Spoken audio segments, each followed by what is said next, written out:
Dominance has always been a part of racing, no matter the year or the series. Look at any season and you can see 1 to 3 guys who are clearly above the contenders. Sometimes you may see more. You almost surely are going to see the 1 to 3 number though. Look at NASCAR last year. In Cup, you had Kevin Harvick putting a dominant clinic on for the opening 33 races of the season. In the Xfinity Series, there was Chase Briscoe having a breakout season as well as Austin Cindric. And then the trucks, well, they're the trucks, so they're always going to be pretty good across the board, so they're kind of the outliers. But even when there are multiple dominant drivers, it is very rare that they end up being from the same team, especially in the modern era of NASCAR. But that's what Hendrick Motorsports has managed to do multiple times. Years like 2004 with Jeff Gordon and Jimmy Johnson, 2009 with Johnson, Gordon, and Mark Martin, as well as 2014 with Gordon, Johnson, and Dale Earnhardt Jr. But to me, no season better defines dominance of Hendrick Motorsports than the 2007 season. The 2007 season was one of great change, and this is why I think it has an X factor over every other team when it comes to dominance. Yes, even 2019 JGR. The 2007 season was the one that had the chase growing from 10 to 12 members. It was the season that NBC also had left, which is what brought in ABC and ESPN for the final 17 events. But here's the big one. It is a year that had a new race car debuted for only 16 races, called the Car of Tomorrow, aka the COT. Today we know this car is the Gen 5. But before we get into the season, we have to lay out the setting. We already have the what with dominance, the where with Hendrick Motorsports, and the when in 2007. Now we need to look at who. Starting off, the longest tenured Hendrick driver, Jeff Gordon. Gordon was 6 years removed from his 4th championship. His career had seen a relative dip, finishing 11th in points in 2005 and then only scoring 2 wins in 2006. This paled in comparison to his dominance of the late 90s. Yet, there was plenty of hope heading into 2007, as his new crew chief Steve Letarte was turning the ship around with Gordon's overall performance. Had a bad break or two not happened in 2006, he could have been a true contender. And that brings us to the ultimate 2006 championship contender, defending champion Jimmy Johnson. Johnson at this point was entering his 6th full-time season in the Cup Series. With 23 wins to his name on top of the 2006 crown, he had quickly established himself as a top-tier or the top-tier driver in NASCAR. With he and crew chief Chad Canal still rising in performance at the time, this was a surefire championship contender right here. Then you have the youngest driver in the stable, 21-year-old Kyle Busch. Busch was an absolute phenom and a driver unlike any other seen before. When he started his rookie campaign, he was at the ripe old age of 19. Just about a year out of high school at the time of the start of the season. With 3 wins in 2 years, there was an abundance of upside. The only problem was that he was very erratic and hard to keep control of, but the upside was definitely worth it. And then there's the new guy in the team, the 25-car driver, Casey Mears. Mears had spent the opening 4 years of his career racing for Chip Ganassi and Felix Sabates. After 3 years of futility, finishing 35th, 22nd, and 22nd in points again, hope was beginning to be exposed in 2006 as he finished 14th in the standings. Remember at this point that only one time did Ganassi's team finish higher than 11th in the standings, and that was with Sterling Marlin all the way back in 2001. So this looked like he was getting about everything he possibly could out of his equipment. And with the disappointment of Brian Vickers vacating the 25 machine, it left a wide open door for Mears to come in. So he had something to prove in 2007. With that now, we all have to look at the how. This is where it gets absolutely insane. So the season starts off with 2 wins from outside teams, Harvick in the 500, Matt Kenseth at California. The Hendrick domination started with the defending champion. Oh, shucks. Let's this is just getting good, boys. is. Yeah.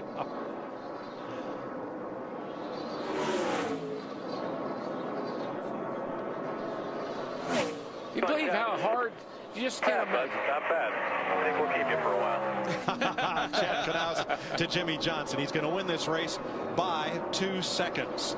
Can you say Go. Yes, we can. We got you. Bring her home, dude. Jimmy Johnson wins the UAW Daimler Chrysler 400, his third Las Vegas victory in a row. I think he's better. He's better down here. Yeah, he's just going to go by him on the bottom side. He'll slide up in front of him off turn 2, but here comes Stewart back. Not quite. Not quite. Oh, Stewart in the wall. Bump the wall. Today we say the 20 will walk off and the 48 will run second. Where is he at? Leading the race. Title defense for Jimmy Johnson. The Nextel Cup champion, going for 2 in a row.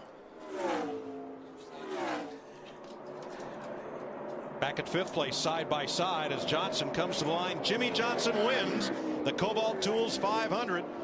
Now, where HMS really shined was their adaptability, and this again is why I think it is so dominant. This was shown in the first 5 races of the COT car.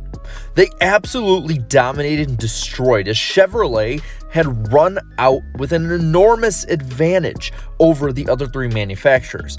But it was Hendrick that took position at the throne. Remember, white flag this time, 1 to go. He gets a run to the inside. I'm sure Kyle Busch will put the block on him. He better be careful down here. Uh-oh. It's okay. Hamlin's slow. No problem. Little touch. All I can say is Kyle Busch better be glad that's clear. Jeff Burton behind him. Yes, sir. A lot of give and take there. He's going to do a little bump and run here. They're going to drag race to the finish line. Yes! Kyle Busch in the 5. White flag, but no surrender. One more good one here, bud. It's the last lap. This is it. He's going to look under him there. Jimmy got a little bit off. He had to get out of the gas a little bit. The hit should be ready for it. Here we go. He's going to move him. Comes. He's going to move him. He's going to move him. Here Goes to comes the Gordon. inside. He's got the inside. They touch once, twice. Drag race. Jimmy Johnson. Whoa! By a fender. I guess Jeff is just being that cautious, but I thought I saw that right rear tire. Looked like it was a little soft. Jeff Gordon rounds turn 4. Become the first driver in the history of Phoenix International Raceway to win a Cup race from the pole. Jeff Gordon, finally, 7th career NASCAR Nextel Cup victory.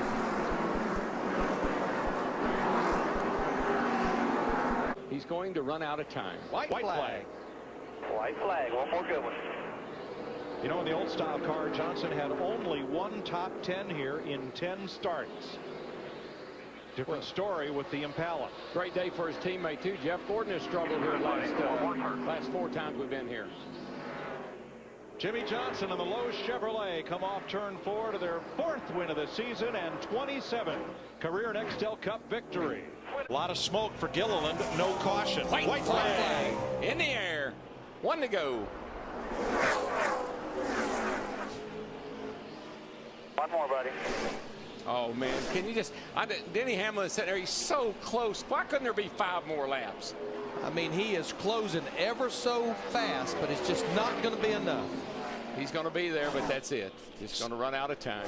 Stanley Steamer running just fine. Yes, make it to the finish line. Look at that thing coming across. Look at it steaming, still steaming. Jeff Gordon and the DuPont Chevrolet win at Darlington.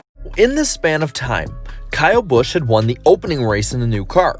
Jimmy Johnson defeated his mentor at his mentor's playground. Jeff Gordon tied Dale Earnhardt in wins at the track that the 24 team was winless at the time. And the 48 and 24 teams asserted themselves head and shoulders and probably torsos above the competition, with only Kyle Busch and the 5 team being able to consistently challenge them. The odd man out was Casey Mears and the 25 team. While his 3 teammates had scorched the planet, Mears was struggling to make all of the races. The 25 team was known as the ugly stepchild of the team at HMS, but this was horrid. It wouldn't be until the 12th race of the season that they got their act together. One more time. Family. White flag in the Mears air. gang. Yeah. Bakersfield, California. He's going to do it. Roger, Rick, now Casey. All he needs is a gallon of gas.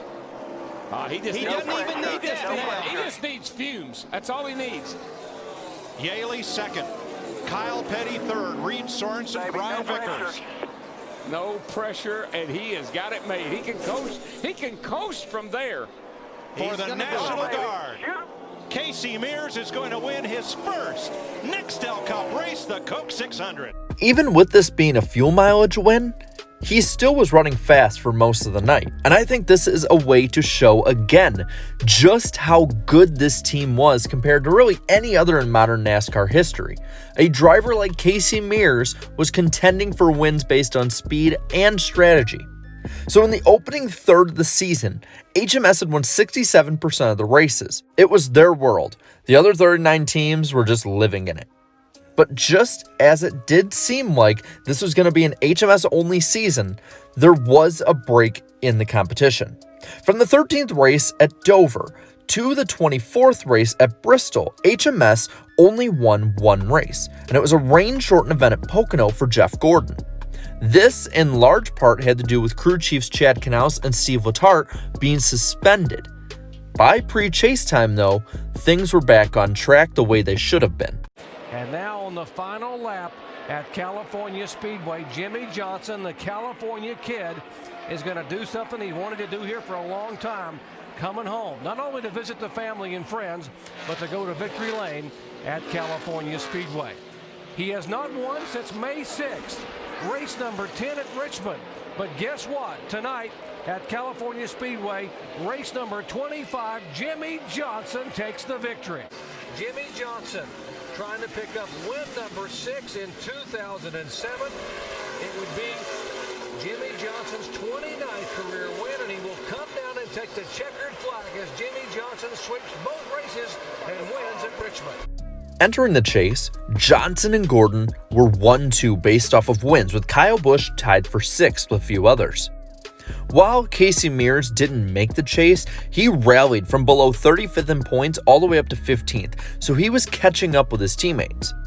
The chase opened up much like the season did, with RCR and Roush getting the early wins, Clint Bowyer at New Hampshire, Carl Edwards at Dover, and Greg Biffle at Kansas. This is where Jeff Gordon stepped in. Hamlin on the inside. Here comes Gordon on the outside. Jeff Gordon has moved up in front of Tony Stewart to get the push by. Jeff Gordon, a 5-time Talladega winner. He knows how to get it done. He hung at the back of the pack all day long. He pulls up, and Tony Stewart pushes him by. As they come down, Jeff Gordon trying to hang on. 2 wide, 3 wide behind him. Going to the bottom of the racetrack. Jimmie Johnson again. Jeff Gordon takes the win at Talladega. But doesn't look like Gordon's going to have a problem. His car's stuck good. He's got a half a lap to go.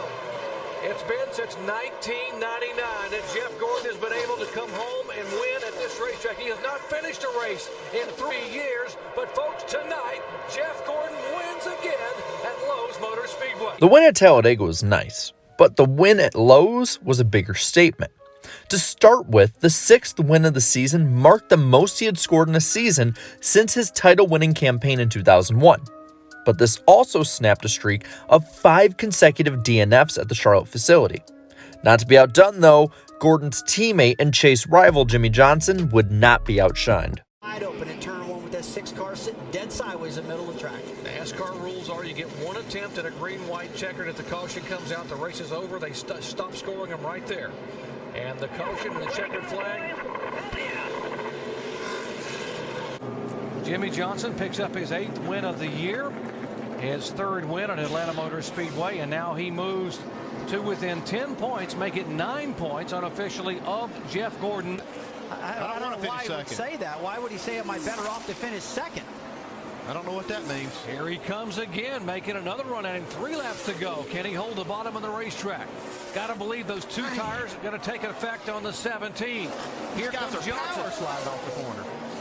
Like they're dirt tracking at 190 miles an hour. Can Johnson hang there? Back in the throttle for 48, Jimmie Johnson. He's just going to take it right here.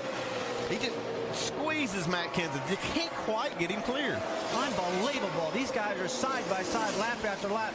Johnson's got to be smart. He's got to be smart right here. Kenseth trying to hang on. Johnson. Still there, white flag this time by, still there, barely. Oh, and he came to a track where he had never won a Cup race. But Jimmie Johnson has driven the wheels off his Chevy, and he will win at Texas Motor Speedway. To win 4 in a row as Johnson takes it down less than half a lap away from the checkered flag.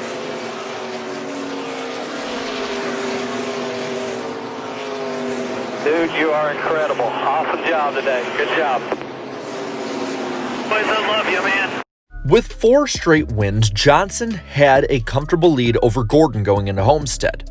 Those also helped add up to a total of 10 wins on the year. The first double-digit wins in a season for a driver since Jeff Gordon won 13 times in 1998. Since then, we have not yet seen a driver top the 10-win mark in a season in Cup either. Johnson would go on to win the 2007 championship over Gordon, giving HMS a 1-2 points finish, with Busch finishing in the top 5 as well. And in total, the team won 18 of the 36 races and a clean 50% sweep of them. And they could have done much, much better as well. Just to think off the top of my head, Kyle Busch was fast at both Daytona races, so he could have won those, as well as the Spring Texas race. Gordon barely lost to Denny Hamlin in the first New Hampshire race, and then spun from the lead at Watkins Glen in a race that he had in the bag. And Jimmie Johnson was bad fast at Chicagoland and Indianapolis before crashing out. Let's say these guys win some or all of these races. We're looking at HMS having 24 to 25 wins in a season, winning 2/3 or more of all Cup races in 2007. And looking overall at the team, there wasn't a single race that HMS didn't have a car finishing in the top 10. In 30 of those races, at least half of their cars finished in the top 10. 17 of those races saw at least 3 HMS cars in the top 10, and the Fall New Hampshire race was the highlight, on average at least, seeing each car finish between 2nd and 8th. And add to all of the Cup dominance the fact that Kyle Busch won 4 Busch Series races in only 19 starts, and you cap off the fact that overall, Hendrick Motorsports' greatest year as an organization was in 2007. It was the most dominant overall team in modern NASCAR history across the board. Now, I know some of you will say 2019 JGR was more dominant, and I'd give HMS the X factor simply due to the facts of all of the adversity they had to go through in 2007. They had tougher competition overall. More competitive race teams were around at that time compared to today. They had 2 of the best crew chiefs on their team suspended for a good portion of the season, and they did all of this while transitioning over to a new race car unlike any that NASCAR had raced before it. So with all this, I want to pass this topic on to you. Do you think this team is the most dominant overall in modern NASCAR history? Let me know down in the comments below. While you're at it, leave a like on this video, share this video, and please just subscribe to my channel for more great NASCAR content. And until next time, have a good one.